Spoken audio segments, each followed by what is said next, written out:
I'm here to talk about success, right?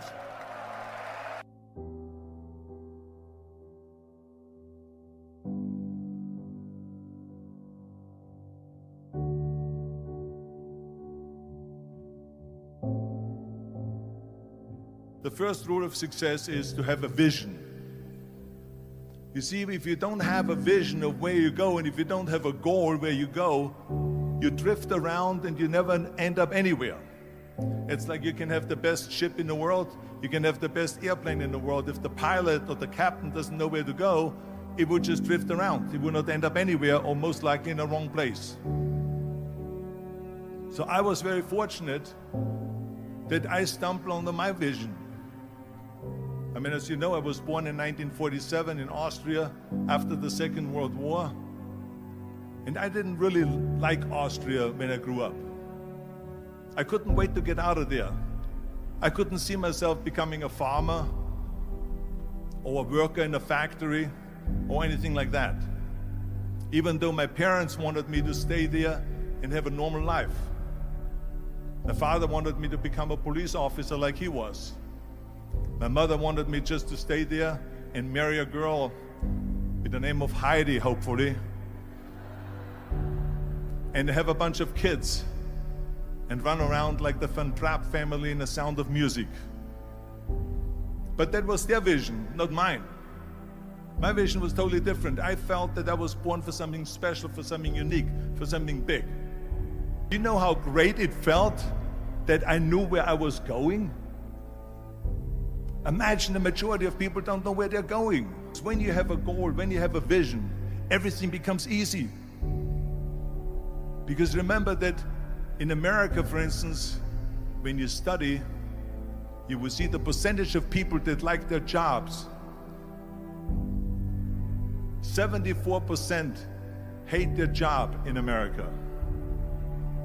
Now, there's not much different when you come to Europe. The majority of people don't like what they're doing because they're really not doing it because they didn't have a goal and they followed this goal. They just aimlessly drift around, and then all of a sudden there's a job opening, so they get that job because you have to work.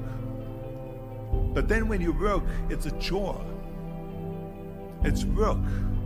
It's not fun. So if you think about, only a quarter of the people really enjoy what they're doing in life. That is unbelievable if you think about it. So I felt so blessed that I knew what I was doing. It's like a medical student that studies and knows he wants to become a doctor. You know where to go. So I knew where to go. So people always ask me, when they saw me in the gym in the pumping iron days, they say, why is it that you're working out so hard? 5 hours a day, 6 hours a day, and you have always a smile on your face. The others are working out just as hard as you do, and they look sour in the face. Why is that? And I told people all the time, I said, because to me, I'm shooting for a goal. In front of me is the Mr. Universe title. So every rep that I do gets me closer to accomplishing that goal, to make this goal, this vision, turn into reality. Every single set that I do, every repetition, every weight that I lift will get me a step closer to turn this goal into reality. So I couldn't wait to do another 500-pound squat. I couldn't wait to do another 500-pound bench press. I couldn't wait to do another 2,000 reps of sit-ups. I couldn't wait for the next exercise, for the next half hour of posing and all the kind of things that you have to do to be a champion. And with the age of 20, I went to London and I won the Mr. Universe contest as the youngest Mr. Universe ever. And it was because I had a goal. So let me tell you something, visualizing a goal and going after it makes it fun. You got to have a purpose no matter what you do in life. You got to have a purpose. So that's rule number one, have a vision. Rule number two is, don't listen to the naysayers. Don't listen to the naysayers.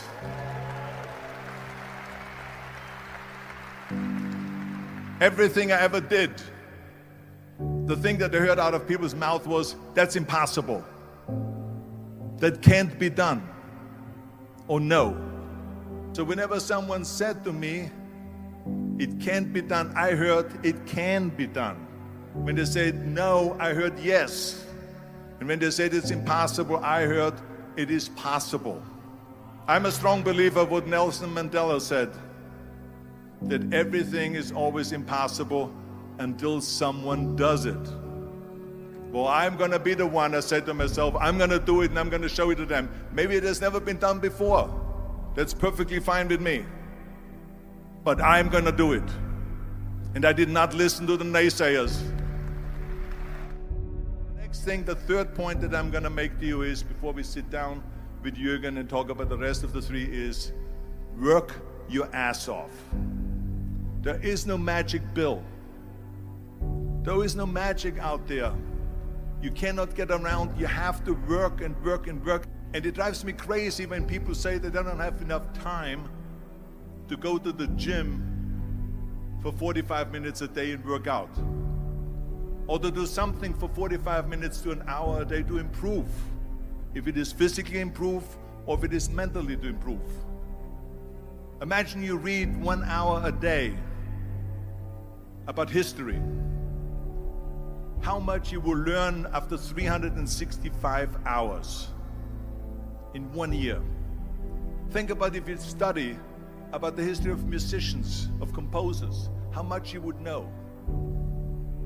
Imagine if you would work on a business, on some business that you want to develop every day for an hour. Imagine how further along you will go and get. So it drives me nuts because when people say we don't have the time, we have 24 hours a day. We sleep 6 hours a day, so that gives you still 18 hours. Now there's someone shaking their head out here in front. They say probably, I don't sleep 6 hours, I sleep 8 hours, right? Or just sleep faster.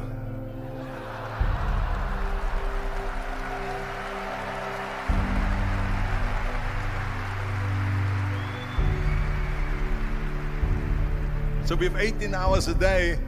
The average person works around 8 to 10 hours. So let's assume it's 10 hours, so we have 8 hours left.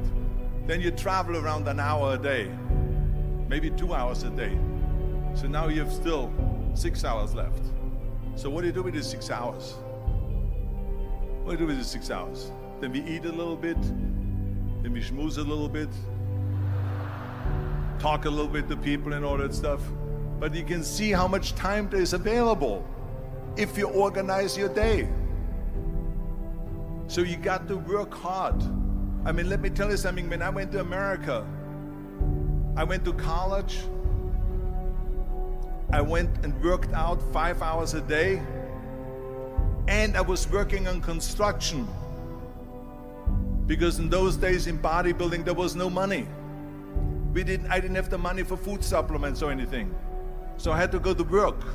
So I worked on construction. I went to college. I worked out in the gym, and at night from 8 o'clock at night to 12 midnight, I went to acting class 4 times a week. So I did all of that. There was not one single minute that I wasted. I became very friendly with Muhammad Ali in the 70s. And Muhammad Ali worked his butt off. And I saw it firsthand. And I remember that there was a sports writer that was there in the gym when he was working out and he was doing sit-ups. And they asked him, how many sit-ups do you do? And he said, I don't start counting until it hurts. Now think about that. He doesn't start counting his sit-ups until he feels pain. That's when he starts counting. That is working hard. And so you can't get around the hard work. It doesn't matter who it is. As a matter of fact, I believe what Ted Turner said, work like hell and advertise.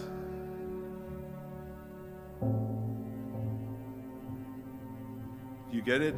Work like hell, go to bed, and early to rise, work like hell and advertise. So you work your ass off, and then you let the world know about your work. That's what it is all about. Let people know. If you have a company, if you have a movie, if you do a sports, work your ass off, but then advertise and let everyone know. I hate Plan B.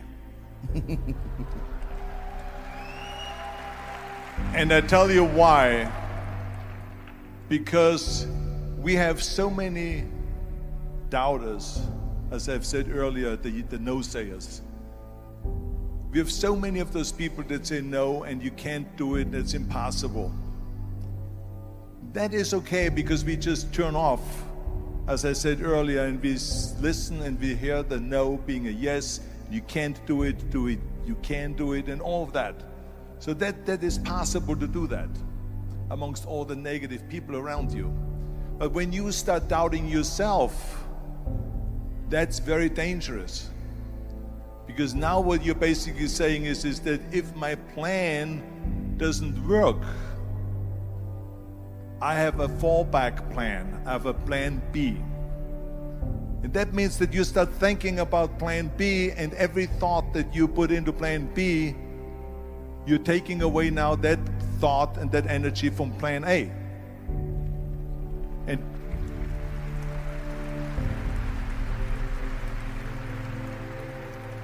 And it's very important to understand that we function better if there is no safety net, because plan B becomes a safety net. It says that if I fail, then I fall and I get picked up and I have something else there that will protect me. And that's not good, because people perform better when there's no safety net. People perform better in sports and everything else if you don't have a plan B. To me, it is very dangerous to have a plan B, because you're cutting yourself off from the chance of really succeeding. And the reason, one of the main reasons why people want to have a plan B is because they are worried about failing. What is if I fail, then I don't have anything else? Well, let me tell you something. Don't be afraid of failing, because there's nothing wrong with failing. You have to fail in order to climb that ladder. There's no one that doesn't fail. We all fail. It's okay.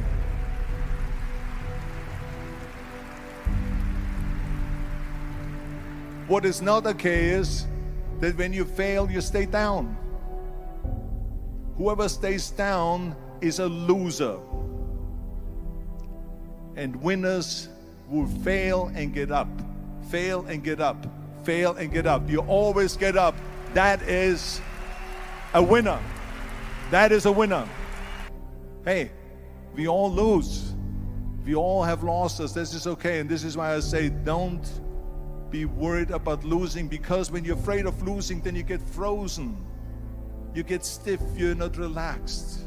You got to be, in order to perform well in anything, if it's in boxing or if it is on your job or with your thinking, is only happening when you relax. So relax. It's okay to fail. Let's just go all out and give it everything that you got. That's what it is all about. So don't be afraid to fail. This is one of my 6 rules to success. You can only feel complete as a person if you think about what can you do for your fellow member around you that maybe needs help. I felt like that. Everyone has a different motivation why you get into that. I was an immigrant going to America, and I saw how America was the most generous country in the world. I mean, they opened up their arms to me, they helped me, they invited me for Thanksgiving dinner. The people, they brought me, the bodybuilders in the gym brought me plates to my apartment because I had no plates, I had no silverware, I had no bedware, I had no pillows, I had no blanket, I had no TV, I had no radio, I had nothing. They brought it to my apartment. They helped me. And I saw that firsthand, this generosity in America. And I said to myself, as an immigrant that is being embraced with open arms, that I need to go and make sure that I give something back.